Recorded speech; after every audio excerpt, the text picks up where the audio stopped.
Mrs. Gardner's caution to Elizabeth was punctually and kindly given on the first favourable opportunity of speaking to her alone.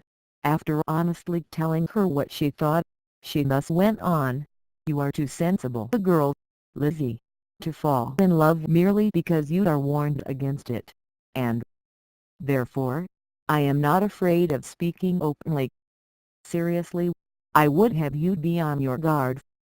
Do not involve yourself or endeavour to involve him in an affection which the want of fortune would make so very imprudent. I have nothing to say against him. He is a most interesting young man, and if he had the fortune he ought to have, I should think you could not do better. But as it is, you must not let your fancy run away with you. You have sense, and we all expect you to use it. Your father would depend on your resolution and good conduct, I am sure. You must not disappoint your father. My dear aunt, this is being serious indeed."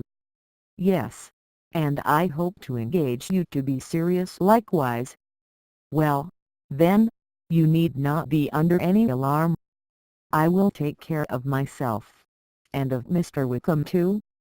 He shall not be in love with me, if I can prevent it." "Elizabeth, you are not serious now." "I beg your pardon. I will try again. At present I am not in love with Mr. Wickham.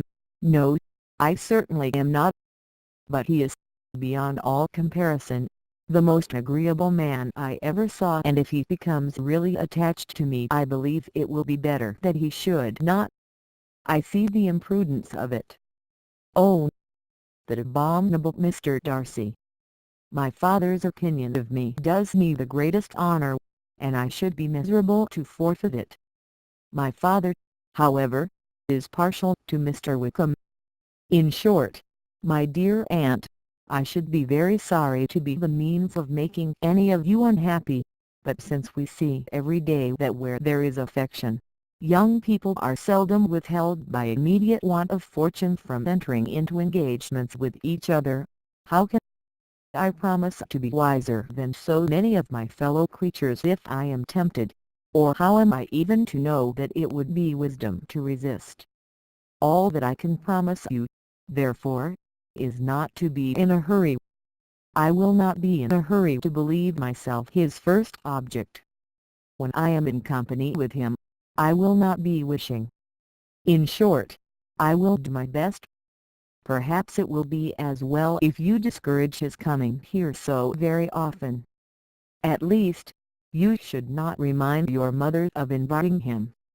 "As I did the other day," said Elizabeth with a conscious smile. "Very true, it will be wise in me to refrain from that. But do not imagine that he is always here so often. It is on your account that he has been so frequently invited this week.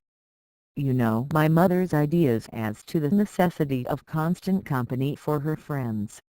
But really, and upon my honour, I will try to do what I think to be the wisest, and now I hope you are satisfied." Her aunt assured her that she was, and Elizabeth having thanked her for the kindness of her hints, they parted, a wonderful instance of advice being given on such a point, without being presented. Mr. Collins returned into Hertfordshire soon after it had been quitted by the Gardners and Jane, but as he took up his abode with the Lucases, his arrival was no great inconvenience to Mrs. Bennet. His marriage was now fast approaching, and she was at length so far resigned as to think it inevitable, and even repeatedly to say, in an ill-natured tone, that she wished they might be happy. Thursday was to be the wedding day, and on Wednesday Miss Lucas paid her farewell visit, and when she rose to take leave, Elizabeth, ashamed of her mother's ungracious and reluctant good wishes, and sincerely affected herself, accompanied her out of the room. As they went downstairs together, Charlotte said, "I shall depend on hearing from you very often, Eliza." "That you certainly shall. And I have another favour to ask you. Will you come and see me? We shall often meet. I hope, in Hertfordshire. I am not likely to leave Kent for some time. Promise me, therefore, to come to Hunsford. Elizabeth could not refuse, though she foresaw little pleasure in the visit. My father and Maria are coming to me in March, added Charlotte, and I hope you will consent to be of the party. Indeed, Eliza, you will be as welcome as either of them. The wedding took place. The bride and bridegroom set off for Kent from the church door, and everybody had as much to say, or to hear, on the subject as usual. Elizabeth soon heard from her friend, and their correspondence was as regular and frequent as it had ever been. That it should be equally unreserved was impossible. Elizabeth could never address her without feeling that all the comfort of intimacy was over, and though determined not to slacken as a correspondent, it was for the sake of what had been, rather than what was. Charlotte's first letters were received with a good deal of eagerness. There could not but be curiosity to know how she would speak of her new home, how she would like Lady Catherine, and how happy she would dare pronounce herself to be, though, when the letters were read, Elizabeth felt that Charlotte expressed herself on every point exactly as she might have foreseen. She wrote cheerfully, seemed surrounded with comforts, and mentioned nothing which she could not praise. The house, furniture, neighbourhood, and roads, were all to her taste, and Lady Catherine's behaviour was most friendly and obliging. It was Mr. Collins's picture of Hunsford and Rosings rationally softened, and Elizabeth perceived that she must wait for her own visit there to know the rest. Jane had already written a few lines to her sister to announce their safe arrival in London, and when she wrote again, Elizabeth hoped it would be in her power to say something of the Bingleys. Her impatience for this second letter was as well rewarded as impatience generally is. Jane had been a week in town without either seeing or hearing from Caroline.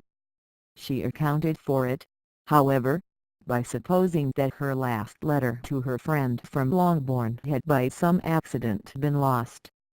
"My aunt," she continued, "is going tomorrow into that part of the town, and I shall take the opportunity of calling in Grosvenor Street." She wrote again when the visit was paid, and she had seen Miss Bingley. "I did not think Caroline in spirits," were her words, "but she was very glad to see me, and reproached me for giving her no notice of my coming to London. I was right, therefore. My last letter had never reached her. I inquired after their brother. Of course, he was well, but so much engaged with Mr. Darcy that they scarcely ever saw him. I found that Miss Darcy was expected to dinner. I wish I could see her." My visit was not long, as Caroline and Mrs. Hurst were going out. "I dare say I shall see them soon here." Elizabeth shook her head over this letter. It convinced her that accident only could discover to Mr. Bingley her sister's being in town. 4 weeks passed away, and Jane saw nothing of him. She endeavoured to persuade herself that she did not regret it, but she could no longer be blind to Miss Bingley's inattention. After waiting at home every morning for a fortnight, and inventing every evening a fresh excuse for her, the visitor did at last appear, but the shortness of her stay, and yet more, the alteration of her manner would allow Jane to deceive herself no longer. The letter which she wrote on this occasion to her sister will prove what she felt. "My dearest Lizzie will, I am sure, be incapable of triumphing in her better judgment, at my expense, when I confess myself to have been entirely deceived in Miss Bingley's regard for me. But, my dear sister, though the event has proved you right, do not think me obstinate if I still assert that, considering what her behaviour was, my confidence was as natural as your suspicion. I do not at all comprehend her reason for wishing to be intimate with me, but if the same circumstances were to happen again, I am sure I should be deceived again. Caroline did not return my visit till yesterday, and not a note, not a line, did I receive in the meantime. When she did come, it was very evident that she had no pleasure in it. She made a slight, formal apology for not calling before, said not a word of wishing to see me again, and was in every respect so altered a creature, that when she went away I was perfectly resolved to continue the acquaintance no longer. I pity, though I cannot help blaming her. She was very wrong in singling me out as she did. I can't safely say that every advance to intimacy began on her side. But I pity her, because she must feel that she has been acting wrong, and because I am very sure that anxiety for her brother is the cause of it. I need not explain myself farther, and though we know this anxiety to be quite needless, yet if she feels it, it will easily account for her behavior to me, and so deservedly dear as he is to his sister, whatever anxiety she must feel on his behalf is natural and amiable. I cannot but wonder, however, at her having any such fears now, because, if he had at all cared about me, we must have met long ago. He knows of my being in town, I am certain, from something she said herself, and yet it would seem, by her manner of talking, as if she wanted to persuade herself that he is really partial to Miss Darcy. I cannot understand it. If I were not afraid of judging harshly, I should be almost tempted to say that there is a strong appearance of duplicity in all this.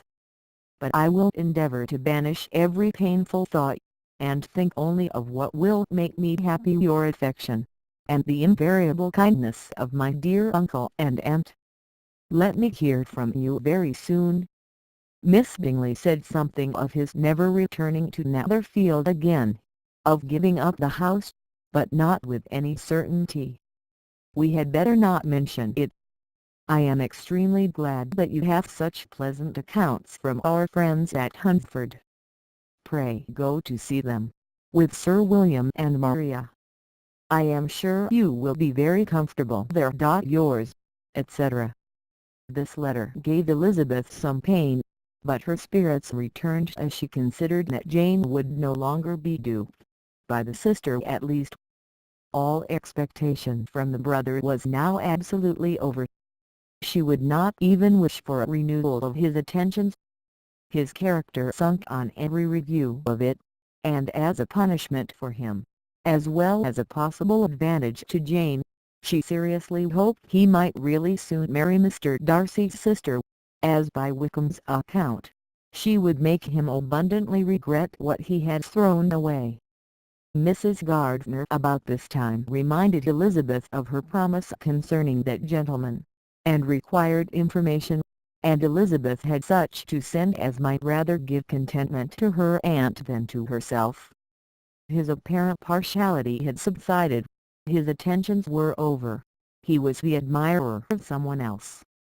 Elizabeth was watchful enough to see it all, but she could see it and write of it without material pain. Her heart had been but slightly touched, and her vanity was satisfied with believing that she would have been his only choice, had fortune permitted it.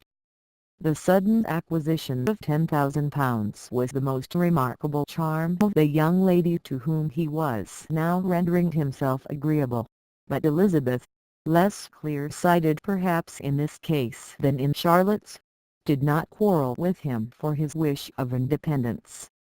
Nothing, on the contrary, could be more natural, and while able to suppose that it cost him a few struggles to relinquish her, she was ready to allow it a wise and desirable measure for both, and could very sincerely wish him happy.